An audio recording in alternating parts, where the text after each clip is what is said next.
കർമ്മവും ആത്മീയ മോചനവും. കർമ്മമെന്ന വാക്ക് കേൾക്കുമ്പോൾ നല്ലത് ചെയ്താൽ നല്ലത് കിട്ടും, ചീത്ത ചെയ്താൽ അതിന്റെ ഫലം അനുഭവിക്കേണ്ടി വരും എന്നാണ് നമ്മളിൽ ഭൂരിഭാഗം പേരും ചിന്തിക്കുന്നത്.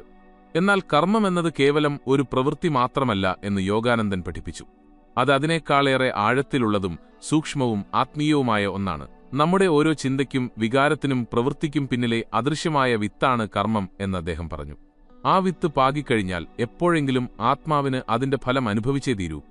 നിങ്ങൾക്കിഷ്ടപ്പെട്ടാലും ഇല്ലെങ്കിലും നിങ്ങൾ ചിന്തിക്കുമ്പോഴോ സംസാരിക്കുമ്പോഴോ പ്രവർത്തിക്കുമ്പോഴോ അത് പുറത്ത് മാത്രമല്ല സംഭവിക്കുന്നത്. അത് നിങ്ങളുടെ സ്വന്തം ബോധമണ്ഡലത്തിൽ ഒരു അടയാളം അവശേഷിപ്പിക്കുന്നു. ആ അടയാളങ്ങളാണ് നിങ്ങളുടെ വിധിയായി മാറുന്നത്. ഇതൊന്ന് സങ്കൽപ്പിച്ചു നോക്കൂ. നിങ്ങളുടെ വാക്കുകൾ കൊണ്ട് നിങ്ങൾ ഒരാളെ വേദനിപ്പിക്കുമ്പോൾ നിങ്ങൾ അവരെ മാത്രമല്ല മുറിവേൽപ്പിക്കുന്നത്. നിങ്ങൾ നിങ്ങളുടെ ഉള്ളിൽ തന്നെ ഒരു പ്രകമ്പനം സൃഷ്ടിക്കുകയാണ്, ഒരു അസ്വസ്ഥത. അത് കാലക്രമേണ ദുഃഖമായി നിങ്ങളിലേക്ക് തന്നെ തിരിച്ചെത്തും. അതുകൊണ്ടാണ് യോഗാനന്ദൻ പറഞ്ഞത്, നിങ്ങൾക്ക് കർമ്മത്തിൽ നിന്ന് ഒളിച്ചോടാൻ കഴിയില്ല, പക്ഷേ നിങ്ങൾക്ക് അതിനെ മാറ്റിയെഴുതാൻ കഴിയും. നിങ്ങളുടെ ഇപ്പോഴത്തെ പ്രവൃത്തികളാണ് നിങ്ങളുടെ ഭാവിയെ രൂപപ്പെടുത്തുന്നത്. ഒരു തോട്ടക്കാരൻ താൻ വിതയ്ക്കുന്ന വിത്തുകൾക്കനുസരിച്ച് എന്താണ് വിളവെടുക്കുക എന്ന് തീരുമാനിക്കുന്നത് പോലെ നിങ്ങളുടെ ഇപ്പോഴത്തെ തീരുമാനങ്ങളാണ് നിങ്ങളുടെ നാളെയെ സൃഷ്ടിക്കുന്നത്. എന്തുകൊണ്ടാണ് കർമ്മം ആത്മാവിനെ ബന്ധിക്കുന്നത്? ആത്മാവ് പ്രകൃത്യാ സ്വതന്ത്രനാണെന്ന് യോഗാനന്ദൻ വിശദീകരിച്ചു. എന്നാൽ ആഗ്രഹങ്ങളിലും പ്രവൃത്തികളിലും കുടുങ്ങുന്ന നിമിഷം കർമ്മം ഒരു ബന്ധനമായി മാറുന്നു. പൂർത്തീകരിക്കപ്പെടാത്ത ആഗ്രഹങ്ങളും പൂർണ്ണമാകാത്ത അനുഭവങ്ങളും ആത്മാവിനെ വീണ്ടും ജനനമരണങ്ങളുടെ ചക്രത്തിലേക്ക് വലിച്ചിഴക്കുന്നു. നിങ്ങളുടെ ബോധമനസ്സ് ഒരുപക്ഷെ മറന്നേക്കാം, എന്നാൽ ആത്മാവ് എല്ലാം ഓർക്കുന്നുണ്ട്. ഓരോ വികാരവും ഓരോ പ്രതികരണവും ഓരോ പ്രവൃത്തിയും ഒരു ഓർമ്മയുടെ രൂപരേഖ പോലെ സൂക്ഷിക്കപ്പെട്ടിരിക്കുന്നു. ഈ വലിയ യാത്രയിലെ നിങ്ങളുടെ അടുത്ത ചുവടുവെപ്പ് എന്താണെന്ന് തീരുമാനിക്കുന്നത് ആ ഓർമ്മയാണ്. 3 തരം കർമ്മങ്ങൾ. യോഗാനന്ദന്റെ അഭിപ്രായത്തിൽ കർമ്മം 3 രൂപങ്ങളിലാണ് നിലനിൽക്കുന്നത്. സഞ്ചിത കർമ്മം, നിങ്ങളുടെ മുൻകാല ജന്മങ്ങളിൽ നിന്നെല്ലാം സമാഹരിക്കപ്പെട്ടതും ഇതുവരെ ഫലം തരാത്തതുമായ കർമ്മങ്ങൾ. പ്രാരബ്ധകർമ്മം, നിങ്ങളുടെ ഇപ്പോഴത്തെ ജീവിതത്തിൽ സംഭവിച്ചുകൊണ്ടിരിക്കുന്ന കർമ്മത്തിന്റെ ഭാഗം, ഒരു തരത്തിൽ പറഞ്ഞാൽ നിങ്ങളുടെ വിധി. ക്രിയമാണ കർമ്മം, നിങ്ങളുടെ ഭാവിയെ രൂപപ്പെടുത്തുന്ന നിങ്ങൾ ഇപ്പോൾ ചെയ്തുകൊണ്ടിരിക്കുന്ന പ്രവൃത്തികൾ. നിങ്ങളുടെ ഇപ്പോഴത്തെ ബോധപൂർവമായ തീരുമാനങ്ങളായ ക്രിയമാണ കർമ്മത്തിൽ നിന്നാണ് സ്വാതന്ത്ര്യം തുടങ്ങുന്നതെന്ന് യോഗാനന്ദൻ ഊന്നിപ്പറഞ്ഞു. ഓരോ നിമിഷവും നിങ്ങൾ വെളിച്ചത്തിനും ഇരുട്ടിനുമിടയിൽ ഒരു തിരഞ്ഞെടുപ്പ് നടത്തുകയാണ്. ആഗ്രഹം എവിടെയുണ്ടോ അവിടെ കർമ്മം ജനിക്കുന്നു. ഒരു ആഗ്രഹം പൂർത്തീകരിക്കപ്പെടാതെ കിടക്കുകയാണെങ്കിൽ അത് ആത്മാവിനെ തിരികെ ലോകത്തിലേക്ക് വലിക്കുന്നു. അതുകൊണ്ടാണ് ആഗ്രഹം എവിടെ അവസാനിക്കുന്നുവോ അവിടെയാണ് മോചനം ആരംഭിക്കുന്നതെന്ന് അദ്ദേഹം പറഞ്ഞത്. യോഗാനന്ദന്റെ അഭിപ്രായത്തിൽ കേവലം സൽപ്രവൃത്തികൾ ചെയ്തതുകൊണ്ട് മാത്രം കർമ്മം മാഞ്ഞുപോകില്ല.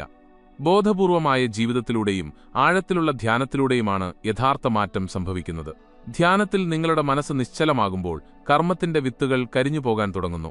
മനസ്സ് ശാന്തമാകുകയും ആത്മാവ് അതിന്റെ സ്വാതന്ത്ര്യം ഓർക്കാൻ തുടങ്ങുകയും ചെയ്യുന്നു. ഓരോ പ്രവൃത്തിക്കും ഒരു പ്രതികരണമുണ്ട് എന്ന കർമ്മനിയമം കേൾക്കാൻ ലളിതമാണെങ്കിലും യോഗാനന്ദൻ വെളിപ്പെടുത്തിയത് അതിന് വളരെ വലിയ അർത്ഥമുണ്ട് എന്നാണ്. ഓരോ പ്രവൃത്തിയിലും ആത്മീയ ഊർജ്ജമുണ്ട്. ആ ഊർജ്ജം അപ്രത്യക്ഷമാകുന്നില്ല, അത് തിരിച്ചുവരേണ്ടതുണ്ട്. അപ്പോൾ പ്രധാന ചോദ്യം ഞാൻ എന്തു ചെയ്തു എന്നത് മാത്രമല്ല, അതെന്നെ ദൈവത്തോടടുപ്പിച്ചോ അതോ എന്നെ അകറ്റിയോ എന്നതാണ്. നിങ്ങളുടെ പ്രവൃത്തി അത്യാഗ്രഹത്തിൽ നിന്നോ കോപത്തിൽ നിന്നോ അഹങ്കാരത്തിൽ നിന്നോ വെറുപ്പിൽ നിന്നോ ഉണ്ടായതാണെങ്കിൽ അത് ആത്മാവിനെ ബന്ധിക്കുന്നു. എന്നാൽ അത് സ്നേഹം, സേവനം, ത്യാഗം അല്ലെങ്കിൽ അനുകമ്പ എന്നിവയിൽ നിന്നാണ് വരുന്നതെങ്കിൽ അത് നിങ്ങളെ അനന്തതയിലേക്ക് ഉയർത്തുന്നു. സമൂഹത്തിന്റെ മാനദണ്ഡങ്ങൾ വെച്ചല്ല നന്മതിന്മകൾ അളക്കപ്പെടുന്നത്, മറിച്ച് അവ നിങ്ങളുടെ ആത്മാവിൽ സൃഷ്ടിക്കുന്ന പ്രകമ്പനത്തെ അടിസ്ഥാനമാക്കിയാണ്.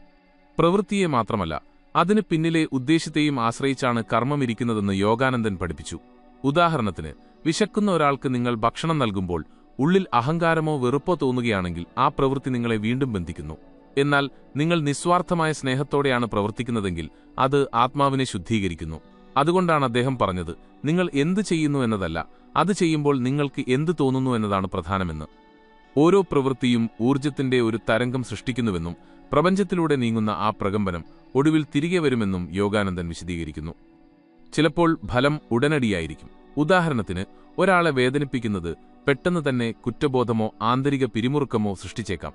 എന്നാൽ മറ്റ് സമയങ്ങളിൽ അതിന്റെ ഫലം വരാൻ വർഷങ്ങളോ ജന്മങ്ങളോ എടുത്തേക്കാം. ഇതിനാലാണ് ഇതിനെ കർമ്മചക്രം എന്ന് വിളിക്കുന്നത്.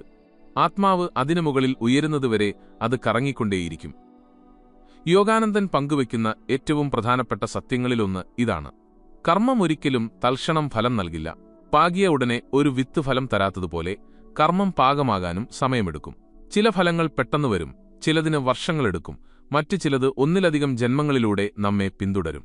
അതിനാൽ ഈ ജീവിതത്തിൽ നിങ്ങൾ നേരിടുന്ന നല്ലതും വേദനിപ്പിക്കുന്നതുമായ കാര്യങ്ങൾ നിങ്ങൾ ഇപ്പോൾ ചെയ്തതിന്റെ ഫലം മാത്രമായിരിക്കില്ല, മുൻജന്മങ്ങളിൽ നിന്നുള്ള പ്രതിധ്വനികളുമാകാം. നല്ല കർമ്മം ചെയ്യുക എന്നത് മാത്രമല്ല യോഗാനന്ദന്റെ പഠനം, മറിച്ച് അത് യാതൊരു പ്രതിഫലേച്ഛയുമില്ലാതെ ചെയ്യുക എന്നതാണ്. നിസ്വാർത്ഥ സേവനത്തെയാണ് അദ്ദേഹം മോചിപ്പിക്കുന്ന കർമ്മം എന്ന് വിളിക്കുന്നത്. കർമ്മത്തെ മാറ്റിയെഴുതാൻ കഴിയുമോ? ചീത്ത കർമ്മങ്ങളെ ഇല്ലാതാക്കാൻ കഴിയുമോ? ഉവ്. യോഗാനന്ദന്റെ അഭിപ്രായത്തിൽ ഒരു കർമ്മവും അന്തിമമല്ല.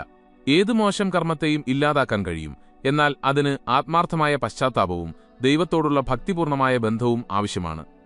ആഴത്തിലുള്ള ധ്യാനം, നിസ്വാർത്ഥ സേവനം, ആന്തരിക പ്രാർത്ഥന, ഏറ്റവും പ്രധാനമായി ദൈവത്തോടുള്ള ഹൃദയംഗമമായ ഭക്തി തുടങ്ങിയ ആത്മാർത്ഥമായ പരിശീലനങ്ങളിലൂടെ മുൻകാല കർമ്മബന്ധങ്ങളെ പതുക്കെ ഇല്ലാതാക്കാൻ തുടങ്ങാം. യോഗാനന്ദന്റെ ക്രിയായോഗ ധ്യാന പരിശീലനം ആത്മാവിനെ ആത്മീയ ഉന്നതികളിലേക്ക് ഉയർത്തുകയും കർമ്മത്തിന്റെ പീട്ടി അയാൻ തുടങ്ങുകയും ചെയ്യുന്നു. നിങ്ങൾ നിശ്ചലതയിലേക്ക് ആഴ്ന്നിറങ്ങുമ്പോൾ കർമ്മത്തിന്റെ വിത്തുകൾ കരിഞ്ഞുപോകാൻ തുടങ്ങുന്നു. ആ നിശ്ചലതയിൽ അസ്വസ്ഥമായ മനസ്സ് ശാന്തമാകുകയും ആത്മാവ് അതിന്റെ യഥാർത്ഥ സ്വാതന്ത്ര്യം ആസ്വദിക്കാൻ തുടങ്ങുകയും ചെയ്യുന്നു. നിങ്ങളുടെ വിധി കർമ്മമല്ല എന്ന് അദ്ദേഹം നമ്മെ ഓർമ്മിപ്പിക്കുന്നു. അത് നിങ്ങളുടെ രൂപരേഖയാണ്. നിങ്ങൾക്ക് അത് മാറ്റിയെഴുതാൻ കഴിയും. കർമ്മം ഒരു ശിക്ഷയല്ല. ആത്മാവിനെ വളരാൻ സഹായിക്കുന്നതിന് ദൈവം സ്നേഹപൂർവ്വം രൂപകൽപ്പന ചെയ്ത ഒരു ആത്മീയ വിദ്യാഭ്യാസ സമ്പ്രദായമാണത്. നിങ്ങളുടെ കർമ്മത്തെ മാറ്റാനുള്ള ശക്തി നിങ്ങളുടെ ഉള്ളിലാണ്. നിങ്ങളുടെ ചിന്തകളിലും വികാരങ്ങളിലും പ്രവൃത്തികളിലും അവബോധം കൊണ്ടുവരുന്നതിലൂടെ നിങ്ങൾ നിങ്ങളുടെ കർമ്മകഥ മാറ്റിയെഴുതാൻ തുടങ്ങുന്നു. നിങ്ങളിപ്പോൾ അനുഭവിക്കുന്നത് മുൻകാല കർമ്മങ്ങളുടെ ഫലമാണ്. എന്നാൽ നിങ്ങളുടെ ഭാവി രൂപപ്പെടുന്നത് നിങ്ങൾ ഇന്ന് തെരഞ്ഞെടുക്കുന്നതിലൂടെയാണ്. ഈ ജീവിതം മാത്രമാണോ എല്ലാം എന്ന് നാം എല്ലാവരും ചിന്തിച്ചിട്ടുണ്ടാകും. മരണശേഷം എന്ത് സംഭവിക്കും? യോഗാനന്ദൻ ഉത്തരം നൽകുന്നു. ആത്മാവ് ഒരിക്കലും മരിക്കുന്നില്ല. അത് പഴയ വസ്ത്രങ്ങൾ ഉപേക്ഷിച്ച് പുതിയവ ധരിക്കുന്നു. ഈ പ്രക്രിയയാണ് നാം ജനനമരണങ്ങൾ എന്ന് വിളിക്കുന്നത്. എന്തുകൊണ്ടാണ് പുനർജന്മം സംഭവിക്കുന്നത്? പുനർജന്മം എന്നത് ശരീരം മരിക്കുന്നത് മാത്രമല്ല, അത് പൂർത്തീകരിക്കപ്പെടാത്ത ആഗ്രഹങ്ങളെയും അപൂർണമായ കർമ്മങ്ങളെയും കുറിച്ചുള്ളതാണ്. ആത്മാവിന് പൂർത്തിയാകാത്ത കാര്യങ്ങൾ, സ്നേഹം, പണം, പദവി എന്നിവയോടുള്ള ആഗ്രഹങ്ങളുള്ള കാലത്തോളം യാത്ര തുടരാനും ബാക്കിയായവ പൂർത്തിയാക്കാനും പഠിക്കാത്തത് പഠിക്കാനും ആത്യന്തികമായി ദൈവത്തെ അറിയാനും അത് തിരിച്ചുവരുന്നു. ഈ ഒളിഞ്ഞുകിടക്കുന്ന ആഗ്രഹങ്ങൾ ആത്മാവിനെ പിന്തുടരുന്ന ആഴത്തിലുള്ള കർമ്മമുദ്രകളായി മാറുന്നു. ശരീരം മരിക്കുമ്പോൾ ആത്മാവ് ഈ മുദ്രകളെ അടുത്ത ജീവിതത്തിലേക്ക് കൊണ്ടുപോകുന്നു. അതുകൊണ്ടാണ് ചിലർ പ്രത്യേക കഴിവുകളോടെയോ വിചിത്രമായ ഭയങ്ങളോടെയോ അല്ലെങ്കിൽ ചില ശീലങ്ങളോടെയോ ജനിക്കുന്നത്. അവ മുൻജന്മങ്ങളിൽ നിന്നുള്ള കർമ്മങ്ങളുടെ അവശിഷ്ടങ്ങളാണ്.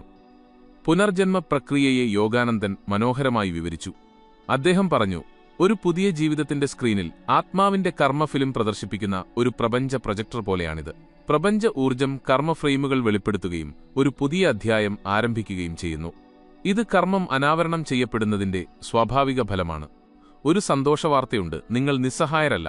ബോധപൂർവമായ ജീവിതത്തിലൂടെയും ആത്മാർത്ഥമായ ആത്മീയ പരിശീലനത്തിലൂടെയും നിങ്ങളുടെ കർമ്മവിധിയെ നിയന്ത്രിക്കാൻ നിങ്ങൾക്ക് കഴിയുമെന്ന് യോഗാനന്ദൻ ഉറപ്പു നൽകുന്നു. മതിയായ ശുദ്ധീകരണത്തിനും മതിയായ ഉണർവിനും ശേഷം ആത്മാവ് തന്റെ കർമ്മങ്ങൾ പൂർത്തിയാക്കി ജനനമരണങ്ങളുടെ ചക്രത്തിൽ നിന്ന് മോചിതനാകുന്ന ഒരു ദിവസം വരും. എന്നാൽ അതുവരെ നമ്മുടെ ബോധം ഉയർത്തിയില്ലെങ്കിൽ കർമ്മം നമ്മെ ബന്ധിപ്പിച്ചുകൊണ്ടേയിരിക്കും. ചിലത് ഭാരമുള്ളതും ചിലത് ഭാരമില്ലാത്തതുമായ കർമ്മങ്ങളുടെ ഭാണ്ഡവും പേറിയാണ് നാം എല്ലാവരും ജീവിതത്തിലൂടെ നടക്കുന്നത്. എന്നാൽ യോഗാനന്ദൻ വ്യക്തമാക്കുന്നു, അതെ, കർമ്മങ്ങളെ കത്തിച്ചു കളയാൻ കഴിയും. ധ്യാനം മനസ്സിന് വിശ്രമം നൽകാനുള്ള ഒരു ഉപാധി മാത്രമല്ല, അത് ആത്മാവിനെ ശുദ്ധീകരിക്കുന്ന ഒരു പുണ്യഗ്നിയാണ്. നിങ്ങൾ ധ്യാനത്തിലേക്ക് ആഴത്തിൽ പോകുമ്പോൾ നിങ്ങളുടെ ബോധം അഹങ്കാരത്തിൽ നിന്ന് ആത്മാവിലേക്ക് ഉയരുന്നു. ആ ഉയർന്ന അവസ്ഥയിൽ കർമ്മത്തിന്റെ കെട്ടുകൾ അഴിയാൻ തുടങ്ങുന്നു. പഴയ ഭാരങ്ങൾ ഇല്ലാതാകാൻ തുടങ്ങുന്നു. നെഗറ്റീവായ ശീലങ്ങൾ, ഭയങ്ങൾ, ആഗ്രഹങ്ങൾ, അടുപ്പങ്ങൾ, മുൻകാല ജന്മങ്ങളിൽ നിന്നുള്ള കർമ്മമുദ്രകൾ, ഇവയെല്ലാം ആഴത്തിലുള്ള ആത്മീയ പരിശീലനത്തിലൂടെ ഇല്ലാതാകാൻ തുടങ്ങുന്നു. നിങ്ങളുടെ അടുത്ത ജീവിതം വെറുതെയുണ്ടാകുന്ന ഒന്നല്ല എന്ന് യോഗാനന്ദൻ വിശദീകരിക്കുന്നു. ഇതൊരു യാദൃച്ഛികതയല്ല. നിങ്ങളുടെ സ്വന്തം ബോധമെഴുതിയ തിരക്കഥയായ നിങ്ങളുടെ പഴയ കർമ്മ രൂപരേഖയുടെ നേരിട്ടുള്ള ഫലമാണിത്. നിങ്ങളുടെ മാതാപിതാക്കൾ ആരായിരിക്കും? ഏത് രാജ്യത്താണ് നിങ്ങൾ ജനിക്കുന്നത്? നിങ്ങൾക്ക് ലഭിക്കുന്നത് ആരോഗ്യമാണോ അസുഖമാണോ, സൗന്ദര്യമാണോ പോരാട്ടമാണോ? ഇതെല്ലാം രൂപപ്പെടുന്നത് നിങ്ങൾ മുന്നോട്ട് കൊണ്ടുപോകുന്ന കർമ്മപ്രകമ്പനങ്ങളാലാണ്. കർമ്മം എത്രത്തോളം കാലം ആത്മാവിനെ ബന്ധിക്കുന്നു? ഈ ലോകത്തൊന്നും ശാശ്വതമല്ലെന്ന് പൂർണ്ണമായി തിരിച്ചറിയുന്നതുവരെയും ആത്മാവ് എല്ലാ ആഗ്രഹങ്ങൾക്കും അതീതമായി ഉയർന്ന് പൂർണ്ണമായും ദൈവത്തിന് കീഴടങ്ങുന്നതുവരെയും കർമ്മം ആത്മാവിനെ ബന്ധിക്കുന്നു. പുനർജന്മത്തിന്റെ ചക്രം തുടരുന്നു.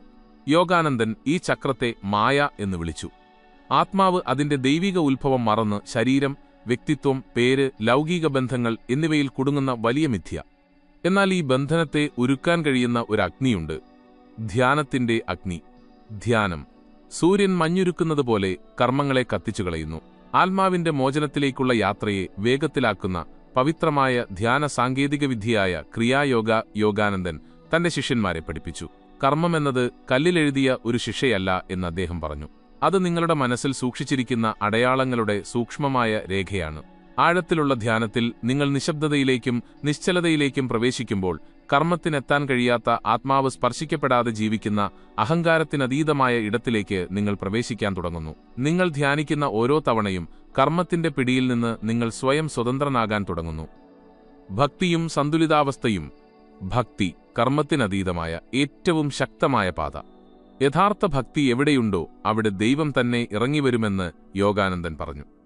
ഹൃദയത്തിൽ നിന്ന് നിങ്ങൾ ദൈവത്തെ വിളിക്കുമ്പോൾ, സ്നേഹത്തോടെ അവന്റെ നാമം ജപിക്കുമ്പോൾ, സന്തോഷമായാലും സങ്കടമായാലും ഏത് സാഹചര്യത്തിലും നിങ്ങൾ അവനിലേക്ക് തിരിയുമ്പോൾ കൃപയൊഴുകുന്നു. ആ കൃപയ്ക്ക് നിങ്ങളുടെ കർമ്മത്തിന്റെ ദിശ മാറ്റാൻ കഴിയും.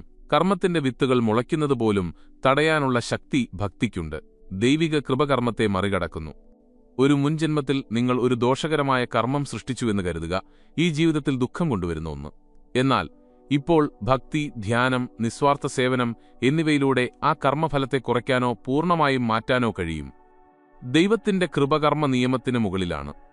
ഇതൊരു കാവ്യാത്മകമായ ആശയമല്ല, ഇതൊരു ആത്മീയ സത്യമാണ്. കർമ്മത്തിന്റെ ശക്തി ദുർബലമാകുന്ന, ഏതാണ്ട് ഇല്ലാതാകുന്ന അത്രത്തോളം ഭക്തി ആത്മാവിനെ ഉയർത്തുന്നു. പവിത്രമായ സന്തുലിതാവസ്ഥ, ഭക്തിയും ധ്യാനവും. യോഗാനന്ദൻ ഒരു പവിത്രമായ സന്തുലിതാവസ്ഥ പഠിപ്പിച്ചു. ധ്യാനം നിങ്ങളെ നിശബ്ദതയിലേക്ക്, നിങ്ങളുടെ അസ്തിത്വത്തിന്റെ ശാന്തമായ കേന്ദ്രത്തിലേക്ക് നയിക്കുന്നു. ഭക്തി സ്നേഹത്തിലൂടെ നിങ്ങളെ ദൈവവുമായി ബന്ധിപ്പിക്കുന്നു. ഈ രണ്ട് പരിശീലനങ്ങളും ഒരുമിച്ച് കൊണ്ടുപോകുമ്പോൾ ആഴത്തിലുള്ള ഒന്ന് സംഭവിക്കുന്നു. അജ്ഞതയുടെയും കർമ്മ ഇരുട്ടിന്റെയും ആഴത്തിലുള്ള പാളികൾ കത്തിച്ചാമ്പലാകാൻ തുടങ്ങുന്നു. ഇതെപ്പോഴും വേഗത്തിൽ നടക്കണമെന്നില്ല, പക്ഷേ ഇതെപ്പോഴും ഉറപ്പുള്ള കാര്യമാണ്. ആത്മാർത്ഥമായി ദൈവത്തെ അന്വേഷിക്കുകയും ധ്യാനവും ഭക്തിയും പരിശീലിക്കുകയും ചെയ്യുന്ന ഒരാൾക്ക് കർമ്മമെന്നത് ആത്മാവിന്റെ യാത്രയെ നിർവചിക്കാത്ത ഒരു പഴയ അധ്യായം മാത്രമായി മാറുന്നു. എല്ലാ കർമ്മങ്ങളും കത്തിച്ചുകളയാൻ കഴിയുമോ? ഉവ്വ്. എന്നാൽ അതിന് ആഴത്തിലുള്ള ആത്മീയ പ്രയത്നവും ദൈവത്തിലുള്ള അചഞ്ചലമായ വിശ്വാസവും ആവശ്യമാണ്. ചില കർമ്മങ്ങൾ അനുഭവിച്ചേ തീരൂ. അവ അത്രത്തോളം മുന്നോട്ടു പോയിരിക്കുന്നു. എങ്കിൽ പോലും ഭക്തിയും ധ്യാനവും അവയുടെ വേദന കുറയ്ക്കുന്നു. കൂടാതെ ഇതുവരെ പ്രകടമാകാത്ത ശേഖരിച്ചു വച്ചിരിക്കുന്ന കർമ്മങ്ങളെ പൂർണ്ണമായും കത്തിച്ചുകളയാനും കഴിയും. ധ്യാനവും ഭക്തിയും വെറുമൊരു പരിശീലനം മാത്രമല്ല, അവ മോചനത്തിലേക്കുള്ള വാതിലുകളാണ്. കർമ്മത്തിൽ നിന്നുള്ള അന്തിമ മോചനം, ജന്മജന്മാന്തരങ്ങളായി ആത്മാവിനെ പിടിച്ചു നിർത്തിയ കർമ്മവലയെ ദൈവസ്മരണയിലൂടെയും ആത്മീയ അവബോധത്തിലൂടെയും മാത്രമേ അഴിക്കാനാകൂ. മനസ്സ് ശാന്തമാവുകയും ഹൃദയം ദൈവിക സ്നേഹത്തിൽ വിശ്രമിക്കുകയും ചെയ്യുമ്പോൾ കർമ്മം അലിഞ്ഞുപോകാൻ തുടങ്ങുകയും ആത്മാവ് പറക്കാൻ തുടങ്ങുകയും ചെയ്യുന്നു. മോചനത്തിലേക്കുള്ള പാത. കർമ്മത്തിൽ നിന്ന് ശാശ്വതമായ സ്വാതന്ത്ര്യം എങ്ങനെ നേടാം? ജനനമരണങ്ങളുടെ ഈ അനന്തമായ ചക്രത്തിൽ നിന്ന് എനിക്ക് മോചനം നേടാൻ കഴിയുമോ എന്ന് നിങ്ങൾ എപ്പോഴെങ്കിലും സ്വയം ചോദിച്ചിട്ടുണ്ടോ? യോഗാനന്ദന്റെ ഉത്തരം അതെ, തീർച്ചയായും എന്നാണ്. എന്നാൽ ആത്മാവ് ഉണരുകയും ജീവിതത്തിന്റെ യഥാർത്ഥ ലക്ഷ്യം മനസ്സിലാക്കുകയും ചെയ്യുമ്പോൾ മാത്രം. കർമ്മത്തിൽ നിന്നുള്ള മോചനം യഥാർത്ഥത്തിൽ എന്താണ് അർത്ഥമാക്കുന്നത്? കർമ്മത്തിൽ നിന്നുള്ള മോചനം എന്നത് നിങ്ങൾ പ്രവൃത്തികൾ നിർത്തുന്നു എന്നല്ല അർത്ഥമാക്കുന്നത്. നിങ്ങളുടെ പ്രവൃത്തികൾ അഹങ്കാരം, അത്യാഗ്രഹം, ഭയം അല്ലെങ്കിൽ അജ്ഞത എന്നിവയാൽ നയിക്കപ്പെടുന്നില്ല എന്നാണ് ഇതിനർത്ഥം. നിങ്ങൾ ഒന്നിനോടും അടുപ്പമില്ലാതെ അവബോധത്തോടെ പ്രവർത്തിക്കുന്നു എന്നാണ് ഇതിനർത്ഥം. നിങ്ങളുടെ ആത്മാവ് ദൈവത്തിൽ നങ്കൂരമിട്ടിരിക്കുന്നു എന്നാണ് ഇതിനർത്ഥം. ഞാൻ ചെയ്യുന്നവനല്ല, ഞാൻ സാക്ഷിയാണെന്ന് ആത്മാവ് തിരിച്ചറിയുമ്പോൾ. അപ്പോഴാണ് കർമ്മത്തിന് അതിന്റെ എല്ലാ നിയന്ത്രണവും നഷ്ടപ്പെടുന്നത്. സമ്പൂർണ്ണ സ്വാതന്ത്ര്യത്തിലേക്ക് നയിക്കുന്ന 3 പാതകൾ യോഗാനന്ദൻ വാഗ്ദാനം ചെയ്തു. ജ്ഞാനയോഗം, ആത്മാവിന്റെയും പരമാത്മാവിന്റെയും ഐക്യം തിരിച്ചറിയുന്ന ജ്ഞാനത്തിന്റെ പാത. ധ്യാനയോഗം, ബോധത്തെ ഉയർത്തുന്ന ആഴത്തിലുള്ള ധ്യാനം. ഭക്തിയോഗം, ദൈവവുമായി സ്നേഹബന്ധം വളർത്തുന്ന ഭക്തി. ജ്ഞാനത്തിലൂടെ നിങ്ങൾ അജ്ഞത നീക്കുന്നു. ധ്യാനത്തിലൂടെ നിങ്ങൾ മനസ്സിനെ ശാന്തമാക്കുന്നു. ഭക്തിയിലൂടെ ദൈവം അരികിലെത്തുന്നു. ഈ 3 ഒന്നിക്കുമ്പോൾ പുതിയ കർമ്മങ്ങൾ ഉണ്ടാകാത്ത ഒരു അവസ്ഥയിൽ ആത്മാവ് എത്തിച്ചേരുന്നു. പുതിയ കർമ്മങ്ങൾ സൃഷ്ടിക്കപ്പെടാതിരിക്കുമ്പോൾ പുനർജന്മത്തിന്റെ കാരണവും ഇല്ലാതാകുന്നു. ഓരോ ചിന്തയും ഓരോ വികാരവും ഓരോ പ്രവൃത്തിയും അവബോധത്തോടെ ചെയ്താൽ കർമ്മത്തിന്റെ പിടിയിൽ നിന്ന് നിങ്ങളെ സ്വതന്ത്രരാക്കും. അതിനർത്ഥം കോപം വരുമ്പോൾ നിങ്ങൾ സ്നേഹത്തോടെ പ്രതികരിക്കുന്നു എന്നാണ്. അത്യാഗ്രഹം മന്ത്രിക്കുമ്പോൾ നിങ്ങൾ സംതൃപ്തി തിരഞ്ഞെടുക്കുന്നു. ആഗ്രഹം നിങ്ങളെ പ്രലോഭിപ്പിക്കുമ്പോൾ നിങ്ങൾ ദൈവഹിതത്തിന് കീഴടങ്ങുന്നു. ഇതാണ് ആത്മനിയന്ത്രണം. കാലക്രമേണ ഇത് കർമ്മത്തിന്റെ വേരുകൾ മുറിക്കാൻ തുടങ്ങുന്നു. ഫലങ്ങളിൽ ആഗ്രഹമില്ലാതെ നിങ്ങൾ നിസ്വാർത്ഥമായി സേവനം ചെയ്യുമ്പോൾ നിങ്ങളുടെ പ്രവർത്തനങ്ങൾ ആത്മാവിനെ ബന്ധിക്കുന്നത് നിർത്തുന്നു. പകരം അവ അതിനെ സ്വതന്ത്രമാക്കാൻ തുടങ്ങുന്നു. യോഗാനന്ദന്റെ അഭിപ്രായത്തിൽ കർമ്മത്തിൽ നിന്നുള്ള സ്വാതന്ത്ര്യത്തിന്റെ ആത്യന്തിക അവസ്ഥയാണ് സമാധി. ആത്മാവ് അതിന്റെ യഥാർത്ഥ സ്വഭാവത്തിൽ പൂർണ്ണമായും ലയിക്കുന്ന ആഴത്തിലുള്ള ധ്യാനാവസ്ഥ. സച്ചിദാനന്ദം, ശാശ്വതമായ അസ്തിത്വം, ബോധം, ആനന്ദം. ഈ അവസ്ഥയിൽ ചിന്തകളില്ല, ആഗ്രഹങ്ങളില്ല, കർമ്മങ്ങളില്ല. ആത്മാവിനറിയാം, ഞാൻ ഒരിക്കലും ജനിച്ചിട്ടില്ല എന്ന്. ഞാൻ ഒരിക്കലും മരിച്ചിട്ടില്ല. ഞാൻ ദൈവത്തിന്റെ ശാശ്വതമായ തീപ്പൊരിയാണ്. യോഗാനന്ദൻ ഒരു പവിത്രമായ സത്യം വെളിപ്പെടുത്തി. ഗുരുവാണ് ആത്മാവിനും ദൈവത്തിനും ഇടയിലുള്ള പാലം. ഗുരുവിന്റെ കൃപയിലൂടെ അന്വേഷകന് ഒറ്റയ്ക്ക് നേടാനാവാത്ത ഒരു ശക്തി ലഭിക്കുന്നു. ധ്യാനത്തിൽ ആഴത്തിൽ പോകാനും വീഴുമ്പോൾ എഴുന്നേൽക്കാനും മുൻകാല കർമ്മങ്ങളുടെ വിട്ടുമാറാത്ത വലിവ് മറികടക്കാനുമുള്ള ശക്തി. ഈ കൃപ ആത്മീയ സംരക്ഷണം നൽകുകയും അത് കർമ്മത്തെ കൂടുതൽ വേഗത്തിൽ കത്തിച്ചുകളയാൻ തുടങ്ങുകയും ചെയ്യുന്നു. ഈ പാത സാധാരണക്കാർക്കുള്ളതാണോ? തീർച്ചയായും. യോഗാനന്ദൻ തന്റെ ജീവിതം മുഴുവൻ ഒരു സന്ദേശം പങ്കുവയ്ക്കാൻ നീക്കിവെച്ചു. ഓരോ ആത്മാവിനും അത് എവിടെ നിന്നാണ് തുടങ്ങുന്നത് എന്നത് പ്രശ്നമല്ല, ദൈവത്തിൽ എത്തിച്ചേരാൻ കഴിയും. ആത്മാർത്ഥമായ പ്രയത്നം, അച്ചടക്കമുള്ള ജീവിതം, ആഴത്തിലുള്ള ഭക്തി എന്നിവ മാത്രമാണ് വേണ്ടത്. നിങ്ങൾ തുടങ്ങുന്ന നിമിഷം, ആ പാതയിൽ നിങ്ങളെത്തന്നെ സമർപ്പിക്കുന്ന നിമിഷം മുതൽ നിങ്ങളുടെ കർമ്മം മാറാൻ തുടങ്ങും. കർമ്മത്തിൽ നിന്നുള്ള മോചനം കേവലം ഒരു കാവ്യാത്മക ആശയമല്ല, അതൊരു യഥാർത്ഥ നേടാൻ കഴിയുന്ന ലക്ഷ്യമാണ്. ധ്യാനം, ഭക്തി, ജ്ഞാനം, ഒരു യഥാർത്ഥ ഗുരുവിന്റെ കൃപ എന്നിവയിലൂടെ നേടാനാകുന്ന ഒന്ന്. നിങ്ങൾ ഈ ശരീരമല്ല, നിങ്ങൾ ദൈവികമായ തീപ്പൊരിയാണ്. യോഗാനന്ദൻ നിരന്തരം നമ്മെ ഓർമ്മിപ്പിച്ചു, നിങ്ങൾ ശരീരമല്ല, നിങ്ങൾ നിങ്ങളുടെ കർമ്മമല്ല, നിങ്ങൾ മനസ്സല്ല, നിങ്ങൾ ദൈവത്തിന്റെ അനശ്വരമായ ജ്വാലയാണ്. ആ ദൈവിക വെളിച്ചത്തിലേക്ക് മടങ്ങുക എന്നതാണ് ഈ ജീവിതത്തിന്റെ ലക്ഷ്യം. നിങ്ങൾക്കിപ്പോൾ തുടങ്ങാം. എന്റെ സുഹൃത്തുക്കളെ, ജനനം, മരണം, കർമ്മം എന്നിവയുടെ ഈ ചക്രത്തിൽ നാം എല്ലാവരും കുടുങ്ങിക്കിടക്കുകയാണ്. എന്നാൽ യോഗാനന്ദന്റെ പഠിപ്പിക്കലുകളിലൂടെ നിങ്ങൾ കണ്ടതുപോലെ ഒരു വഴിയുണ്ട്. ധ്യാനം, ഭക്തി, ഉണർവ്, പിന്നെ ഗുരുവിന്റെ കൃപ. ഇരുട്ടിൽ നിന്ന് നമ്മെ പുറത്തേക്ക് നയിക്കാൻ കഴിയുന്ന 4 ആന്തരിക വിളക്കുകളാണിവ. അതിനാൽ ഈ സന്ദേശത്തിലെ എന്തെങ്കിലും ഇന്ന് നിങ്ങളുടെ ഹൃദയത്തെ സ്പർശിച്ചുവെങ്കിൽ ഇന്നു മുതൽ നിങ്ങൾക്കുവേണ്ടി ഒരു വാഗ്ദാനം നൽകുക. ദിവസവും അല്പസമയം ദൈവത്തോടൊപ്പം ചിലവഴിക്കുക, കുറച്ച് മിനിറ്റ് ധ്യാനിക്കുക, നിശബ്ദമായി ചില സേവനങ്ങൾ ചെയ്യുക, സ്നേഹപൂർവ്വമുള്ള ഓർമ്മപ്പെടുത്തലിന്റെ ചില നിമിഷങ്ങൾ. അങ്ങനെ പടിപടിയായി നിങ്ങൾ നിങ്ങളുടെ ആത്മാവിനെ സ്വതന്ത്രമാക്കാൻ തുടങ്ങും. കാരണം യഥാർത്ഥ സ്വാതന്ത്ര്യം പുറത്തല്ല, അത് നിങ്ങളുടെ ഉള്ളിലാണ്. ഈ വീഡിയോ നിങ്ങൾക്ക് പ്രചോദനമായെങ്കിൽ ദയവായി ലൈക്ക് ചെയ്യുക. താഴെ കമന്റുകളിൽ നിങ്ങളുടെ ചിന്തകൾ പങ്കുവയ്ക്കുക. ഞാൻ കർമ്മത്തിൽ നിന്നുള്ള മോചനത്തിലേക്ക് നീങ്ങുകയാണ് എന്ന് ടൈപ്പ് ചെയ്യുക. നിങ്ങളുടെ ഒരു കമന്റ് മറ്റൊരാൾക്ക് പ്രചോദനം നൽകുന്ന ഒരു തീപ്പൊരിയായേക്കാം. കൂടാതെ ഈ ചാനൽ സബ്സ്ക്രൈബ് ചെയ്യാൻ മറക്കരുത്. പരമഹംസ യോഗാനന്ദന്റെ കാലാതീതമായ വാക്കുകളിലൂടെ നിങ്ങളുടെ ഏറ്റവും ആഴത്തിലുള്ള ആത്മീയ ചോദ്യങ്ങൾക്കുള്ള ഉത്തരങ്ങൾ ഞങ്ങളിവിടെ നൽകുന്നു. പുതിയൊരു വെളിച്ചവും പുതിയൊരു പ്രചോദനവും അതേ സ്നേഹപൂർണമായ മാർഗനിർദ്ദേശവുമായി നമുക്ക് വീണ്ടും കാണാം.